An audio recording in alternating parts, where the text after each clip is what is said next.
Warning, incoming game over. Warning, incoming game over. Well, that wasn't the plan. Uh-oh. And neither was this.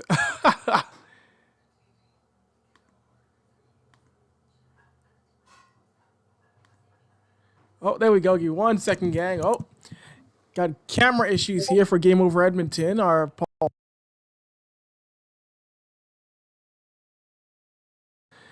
That's better. That is better. Welcome back to Game Over Edmonton. A tough loss for the Oilers. A 3-0 loss in LA. That didn't go to plan. That wasn't a part of the plan. As Edmonton loses their first game of their West Coast road trip. But before we go any further, it's your boy, Avry Lewis-McDougall, here in the host chair. Once again, we gotta give a shout out to our friends at Hyperdrive Hockey, y'all. Shift into Hyperdrive and get ready to have some fun with your new source for all the biggest stories in hockey, bringing a unique style of broadcasting and commentary with a Quebecois flavor. Hyperdrive Hockey combines top-tier hockey analysis, big stories, pop culture, and a fun atmosphere that will drive debate, make you think, and more. Join Max Van Hoot, Daphne Malboeuf, and Kevin Larme every Monday and Thursday for your fill on the hockey world. Watch on YouTube, on the Game Over Network channel, or subscribe to the podcast on Apple, Spotify, or Amazon. And make sure you head to our website, thegameovernetwork.com, for more. You gotta tap in there. And afternoon game, Edmonton, LA, chilling in South California.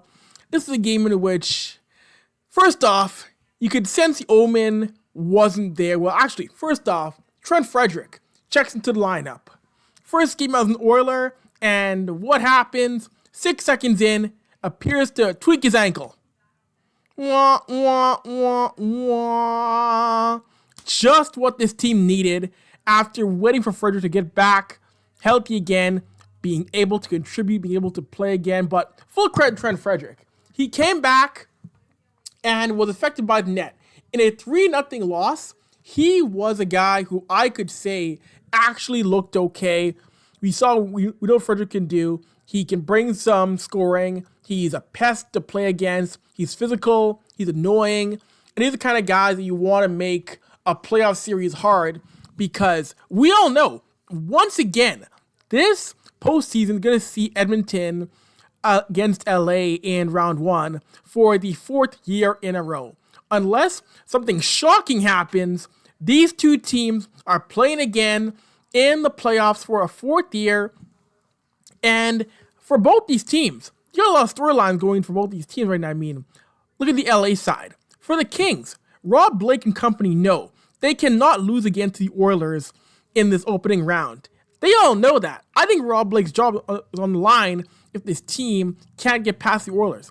And from Edmonton, I mean, yes, look at Edmonton from 2022 to 2024.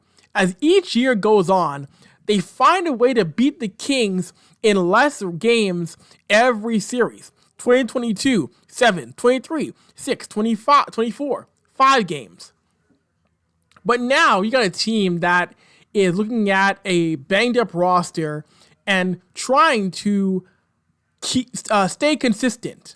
That's a big thing now going to postseason. And again, there's still question marks because, again, we saw Frederick come in. But now, how is this team going to look when Evander Kane is good to go?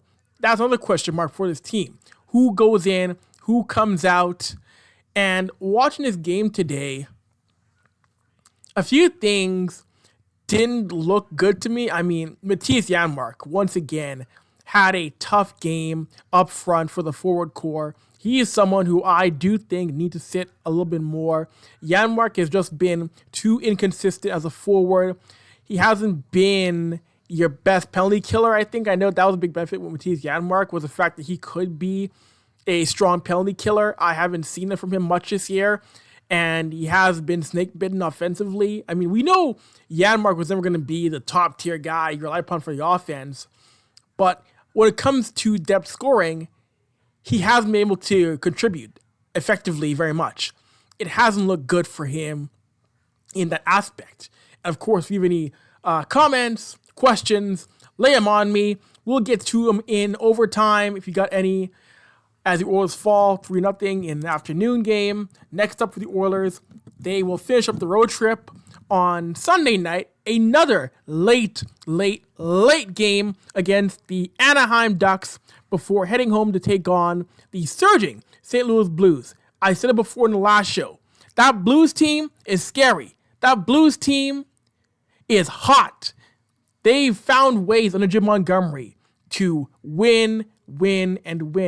As they're on the verge of locking up wildcard 2 in the Western Conference. Wildcard 2, because Minnesota's going to be wildcard 1, depending on how things shake up. But, St. Louis, that's a young team that has found a way to truly blow past all expectations in what should have been another rebuilding year for the Blues. But Doug Armstrong and company have had a great run. But going back to this game for Edmonton and LA, this is a game in which Edmonton got shots on net, got the chances, but just couldn't convert on anything to beat Darcy Kemper as Kemper gets a shutout. It just felt like this was a game in which Edmonton was a step behind in every aspect of Los Angeles today. And you had those games. Of course, you don't want those games to come with less than 10 to go in the regular season when you try to track down LA for positioning in the division. Because remember, Edmonton doesn't want to go to LA as number 3 team in the division. If these standings hold, it'll be the first time in the 2020s Edmonton goes into LA without home ice advantage. The first 3 years of this trilogy, of this 4 years run, Edmonton had home ice advantage. This will be the first year in a long time the Oilers are going to LA with the backs against the wall to an extent. So it'll be interesting to see. One positive, the penalty kill was great. The penalty kill was effective, killing all 4 LA power plays. So that's something you got to give this team credit for. The penalty kill did look good, but it was one of the few bright spots because you can't have too many. There aren't that many you can find when you lose a game 3-0. And goals came from Kem Fiala, Andrei Kuzmenko, Trevor Lewis. Of course, Fiala and Lewis are 2 guys who scored in this game. Kem Fiala's first goal, that was egregious. Fiala out front, no one watching Fiala after the rebound off of Pickard. Pickard couldn't freeze that shot. Fiala on the doorstep gets that goal. And that was a situation where Kem Fiala should not be in front of Pickard like that with no one on him. That was a horrible play by the group as a unit to tuck that home. That shouldn't have happened. And then late in the second period, Andrei Kuzmenko got his 11th of the season. Assists from Adrian Kempe and Drew Doughty. 2 other guys who we know have been thorns in the side of the Oilers for the past few seasons here. And then Trevor Lewis finished off the game here with the empty netter to make it a 3-0 game. Although this game could have been 4-0, as we saw Jeff Malott had for a second his first career NHL goal, which was a beautiful finish. It was great. Credit where credit is due. Jeff Malott's goal that was called back for offside was a wonderful finish. But hey, unfortunately for him and the Kings, that was ruled offside, so that's going to go down as one of the great didn't count goals of the season. But I'm sure he'll find another goal somewhere, somehow, in a Kings uniform. But yeah, this game was an offside challenge away from being a 4-0 LA Kings win. And it derails not too much, but it does bring down the vibes after a West Coast road trip that saw Edmonton get wins in Vegas, in San Jose.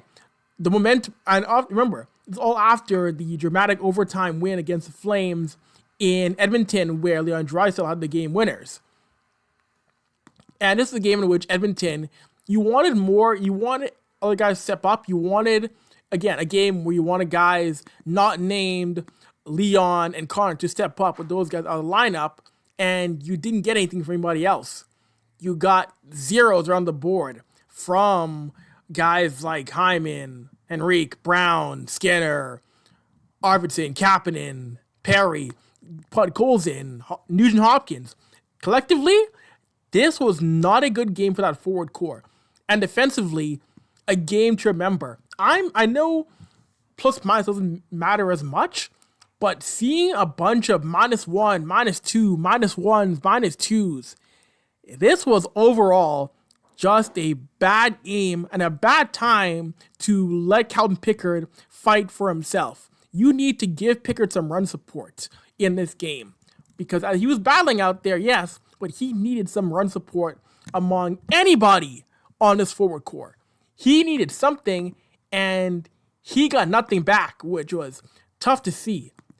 Of course, we'll get into post-game comments from Coach Chris Knobloch and anybody else who comes up on the post-game shows on the Oilers YouTube page. We'll bring you that content. And yeah, I want to hear what you have to say about that game here on the Game Over Network. I'm sure the audience and our fans want to know. And hey, and when we're heading towards the end of this show, I want to say the next game I do against Anaheim, we're not going to say who it is just yet, but we're bringing on a guest.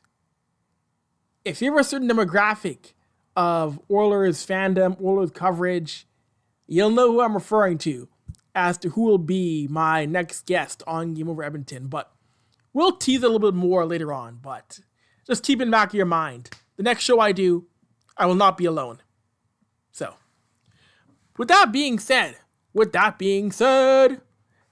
give a shout out to our friends at Patreon. Oh, mighty Patreon. Looking for ways to help an upstart media company employing over 30 young journalists and analysts across Canada? If you got a few spare bucks kicking around, head to our Patreon page at patreon.com/thegameovernetwork.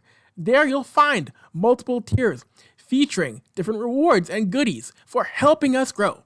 There's extra access, exclusive looks behind the scenes, Discord benefits, merchandise discounts, and opportunities to give us feedback. And you can join us for special shows live and in living color, where you can interact with our hosts as we launch more ways to improve your experience. That's right, yours, you in the back. Yeah, you too. But you know what? Hey, if you can't spare a few bucks, we get it. That's why we got a free tier available so you don't miss out. If you really want to help us, make sure to click like and subscribe on YouTube. Rate us 5 stars on your favorite podcast platform and share our work on your social media app of choice. That's patreon.com/thegameovernetwork for some tantalizing goodies, y'all. All right, second period time. Oh, a little off center again. That happens. Oh. Uh-oh, yeah. You try to. Uh-oh. Live broadcasting. Things can happen where the shot might be a little bit off. There we go. Trying out a new camera, so that can happen. But yes, second period time. Looking at this team now, one thing that I thought was a little bit off was this team again sticking with the pairing of Bouchard and Wallman. I know they went back to I think it was Wallman and Echo they went to, but I don't like the fact that this team wants to try Wallman and Bouchard, your 2 puck movers, on the same pairing. It doesn't work. It hasn't worked so far.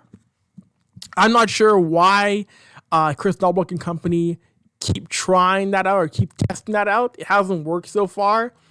It doesn't, having the same kind of D-man on a pairing or D-man on a pairing just hasn't been successful. So I hope that's a thing that the Oilers stop trying or stop relying upon, because Bouchard and Wallman, when they're separated, are very effective playing with defensive defensemen or guys who know their role, or guys who aren't playing the same role as them. So I just hope that that Chris Knobloch sees that again as one that just isn't clicking. I mean, if you're looking at a power play, if you need a power play goal, yeah, then definitely, if you're talking about if you do roll with two defensemen, the two I would go with would be Bouchard and Wallman if you did need a goal on a power play or with an extra attacker. As a consistent pairing, I'm not a fan of Wallman and Bouchard. I'm sure many have expressed their thoughts in the chat, on Twitter, on other apps. It's been known. That's not a pairing that people are truly a fan of. So hopefully that changes, because that's one of the few things on this road trip in the past few games here that's been a glaring mistake and a glaring error when it comes to lineup deployment. So we'll see if that changes. We will see. And also here we got some audio now with Corey Perry. So let's jump into some post-game content with Corey Perry after the 3-0 loss.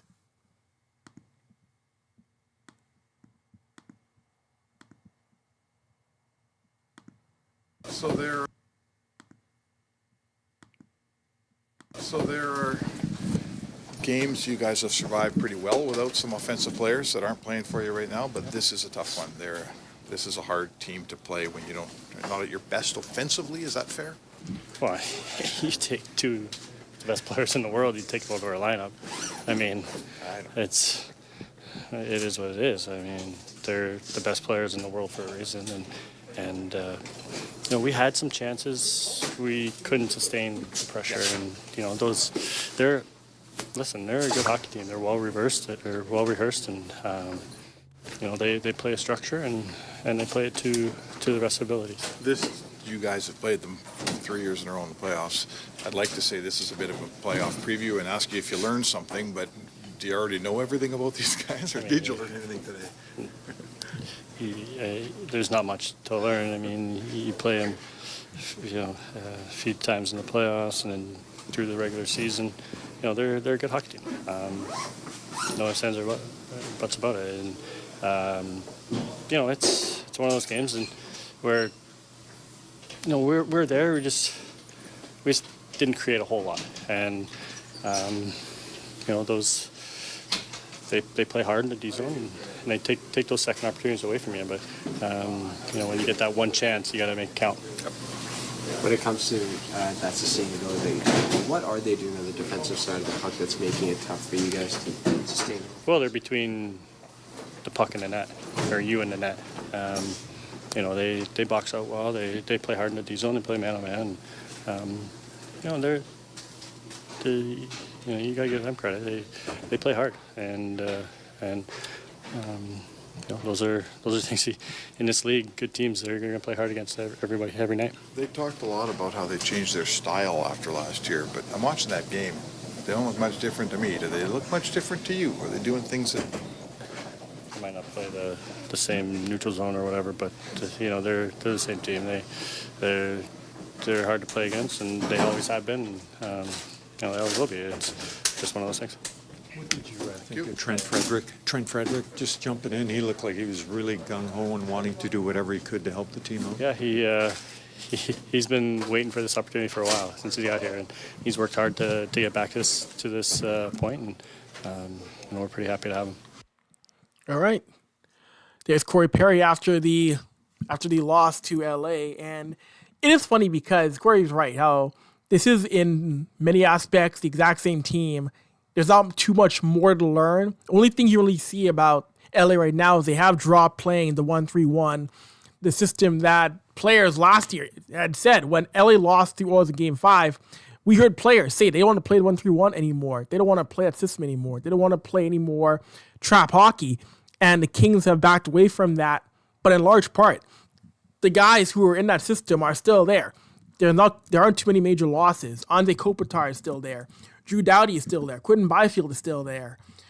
Kim Fiala is still there. Adrian Kempe is still there. It's very much the same team. I know Darcy Kemper is a starter now, but in large part, there isn't too much more to learn about this roster on LA there hasn't been a ton of turnover in terms of the major players on the Kings roster, so it makes sense. You know everything about this team, or as much as you can, and especially when they're in your division. Like, what more can you learn about the LA Kings outside of the fact that they're no longer playing incredibly boring defensive hockey? That stuff was bad, but valid point. And you hear Perry positive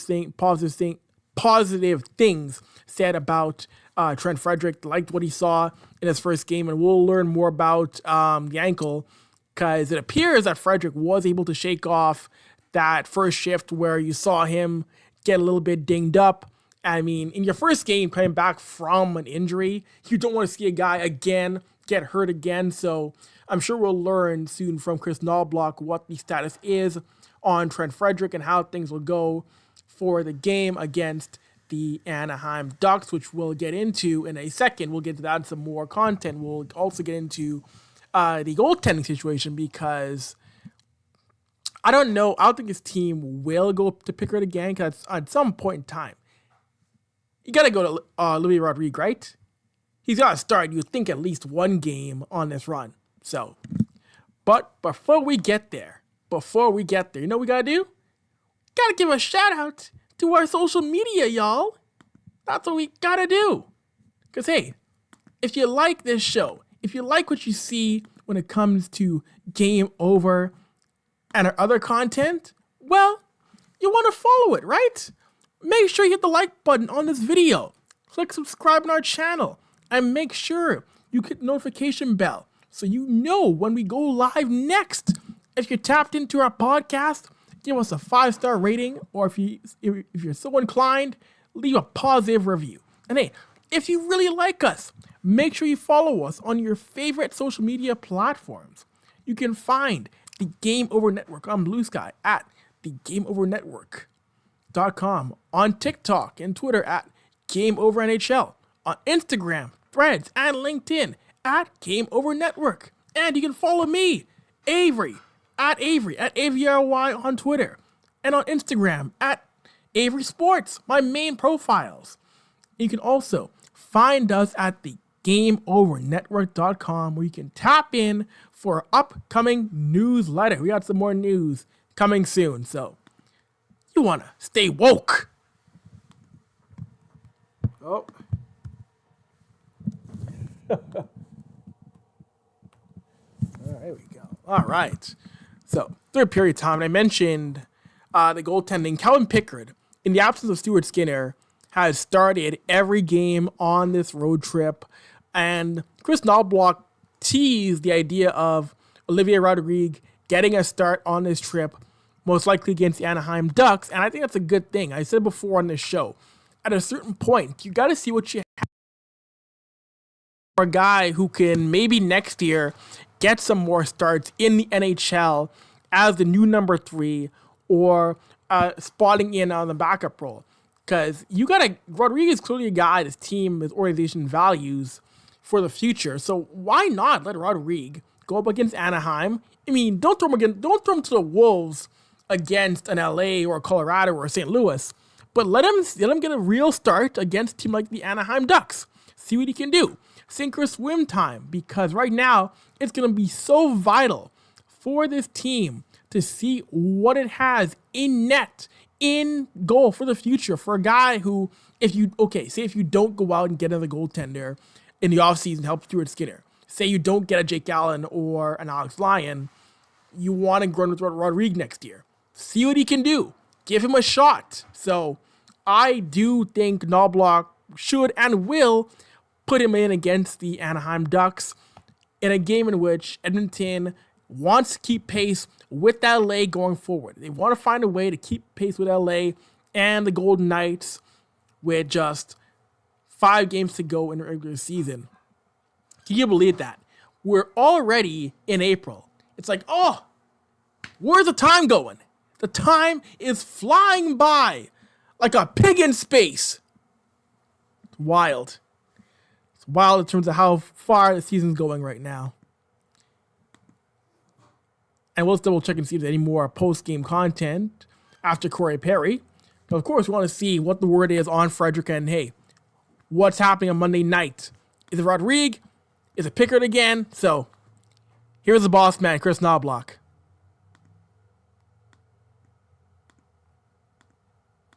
Chris, can you just maybe talk about that result and why it was maybe so hard to generate offense against that Kings squad here tonight? Well, they check very well. 5-man units. And then when we do get a chance, Kemper is a good goalie and was able to put everything else aside. Is that a better team from years past on the other side there for the LA Kings? I'm not sure. I saw them last year. To say that they're better, I'm not sure. We were also missing a couple key guys that'll change the how an outcome or how the game is played. But to say they're better over the last few years, I couldn't comment on that. I would ask you this. Did you see much different from a tactical standpoint from the team you prepped for in the playoffs last year? No, that's teams almost identical. They changed their neutral zone a little bit, but it's almost the exact same. Just the pieces moved around a little bit, but it's the same format. Same chessboard. There are games your team's done very well missing all this offense. This is a particularly difficult opponent to not have some offense against. Is that fair? Is this maybe a higher mountain to climb than some of them because of the way they play? Well, I think we had some opportunities in the second period that we couldn't capitalize. But, the chances weren't a lot tonight. A lot of credit to them. And even with everyone in our lineup, it'll still be tough to generate chances just because of the way they play. Trent Frederick, was there an injury scare early? He took a bunch of the 10 minutes between his first and second shift. And then what did you think of his game after that? Yeah, I thought he played really well. There was a little reevaluation, just finding out how he's feeling. And then he continued to play after that. So obviously his minutes were a little bit lower tonight. But when he was on the ice, I loved his game. I like what he gives us, a little presence around the net, some feistiness. Was able to make some nice plays on the breakouts. But it'd be nice when he's, after a few games under his belt, be a lot more comfortable with our team. He'll be a welcome addition to our team. No issue for next game, like he's ready to play more minutes in Anaheim. We're not talking about any kind of injury here? Well, I haven't heard of any injury, but I still haven't talked to our medical staff. So, is this another reminder of being safe with players? You've had so many injured, you still have some injured, that you don't want that to potentially happen and someone to miss after they've already been out? Yeah, we're always, definitely cautious. You're during the regular season compared to playoffs, and but to say I couldn't comment exactly where he is on how he's feeling right now, but we definitely want to be cautious. All right, and there's Oilers head coach Chris Knobloch. Some thoughts post game. So, and we'll see how things change when it comes to. We'll see what happens in time for the Monday night game against the Anaheim Ducks. We will see. But until then, sorry, I didn't go to the third period. my mistake, y'all. So we are already in third. We went a little bit long in the second, but third period time. That was the third, so we made a goof in that. But before we go to overtime, I do want to say one thing. Thankfully, the weirdo from Vegas who had that weird 2-name jersey, I've seen, thankfully, no more weird jerseys since that game in Vegas. Thank goodness. Keep that one in the closet, please. No more odd split jerseys, please. I just didn't get that one. But now I do want to say before we go and before we get into overtime with any questions that Monday night we got a special guest coming. We'll say closer to the date. We'll say closer. Maybe we'll tease on a Sunday or Monday morning. But if you are a fan of the late 2000 Oilers, mid 2000 Oilers, if you like your cult heroes, you like your cult figures, you're going to enjoy someone who went viral before viral was really a thing. That's what I'll say. He's known for going viral before viral was really a thing.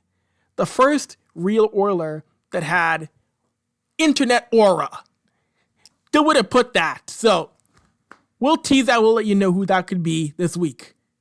Yes, we will. Anyways, you know what you want? You know what you want? You know what the people want? They want some Game Over merchandise. They want it in their lives. That is what they want. And yes, we're a little off center again. It is what it is. But you know what? Game Over's apparel line, it has dropped. It has dropped with 3 unique designs that will make the family say, oh, I need that in my life. And what better way to support something that you love than by repping it on yourself?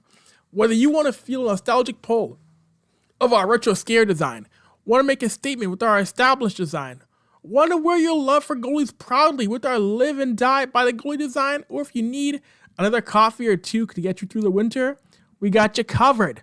Designed by Brady Chalice from Game Over Winnipeg. Use the QR code on stream now and take a look through our apparel store and help us rebuild local sports media in Canada while repping your community. Yes, yes. All right. Oh. Overtime, y'all. So it appears y'all are quiet. And you know what? Hey, I get it. It's a weekend. It's Saturday night. So I see why people aren't tapping in right now with the question. Sorry, Saturday afternoon to be exact. So you know what? We'll wrap things up early here on Game Over Edmonton. But I'm back again to end the road trip. One of my last shows of the regular season, Monday against the Anaheim Ducks, a late night. So make sure you got some tea, some coffee, energy drinks, stay up for that game. I'll be back in the saddle hosting Game Over Edmonton with a special guest.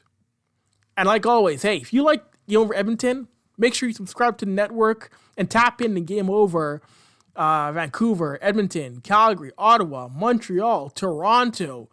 It's a whole Winnipeg. It's a whole country of shows. 7 shows. Tap into all of them. Support our hosts. Support the guests. Like, subscribe. Tell your friends. Tell your enemies. Tell your frenemies what's good.